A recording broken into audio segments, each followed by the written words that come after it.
In The Hindu, there is an editorial titled Rattling Foreign Investors. A very good article.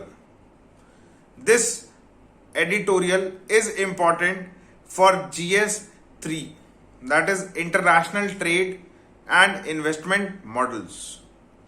In this editorial, the author talks about the challenges that FDI, foreign direct investment, face in India. Recently, the Commerce Ministry reported that India attracted the highest ever FDI, that is $81.72 billion in 2021. However, several economists argue that the increase in FDI inflow is driven by short-term portfolio investment inflows and a few major acquisition deals involving select corporations. Despite significant increase in FDI, there are two major challenges that FDI face in India. Challenge one is dispute over interpretation of law. Means honoring contracts and enforcing awards are vital to attract the confidence of FDI investors. However, a lack of confidence in the host state's credibility towards the rule of law hampers FDI investment. There are some examples.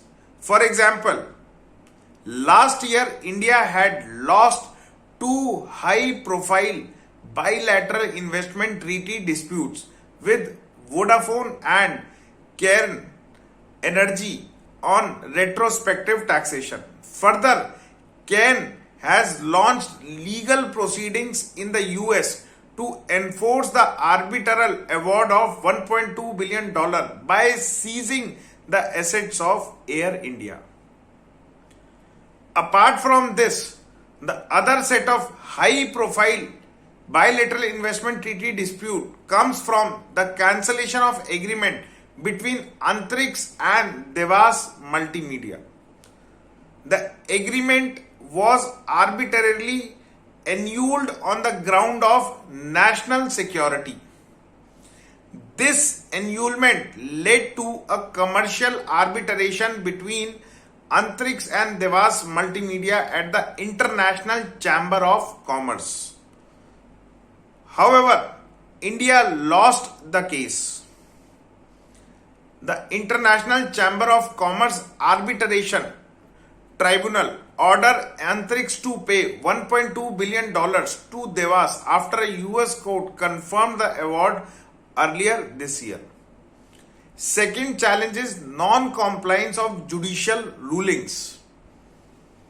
What is more worrisome is that whenever India loses a case to a foreign investor, immediate compliance rarely happens.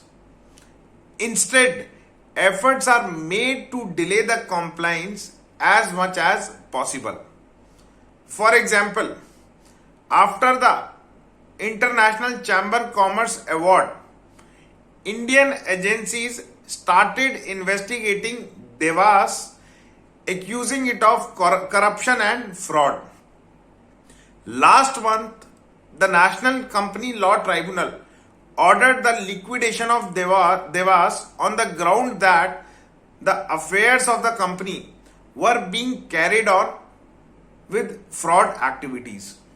Further, the NCLT directed the official liquidator to prevent Devas from perpetuating its fraudulent activities and abusing the process of law in enforcing the ICC award. This has led to Devas issuing a notice of intention to initiate a new BIT arbitration against India. This non-compliant behavior on India's part shows a willful, disobedient attitude towards adverse judicial rulings. This will not help India in attracting global corporations to its shores to make for the world. Now, what is the expected mains question? Implementation of FDI policy in India have shaken the confidence of foreign investors. Examine.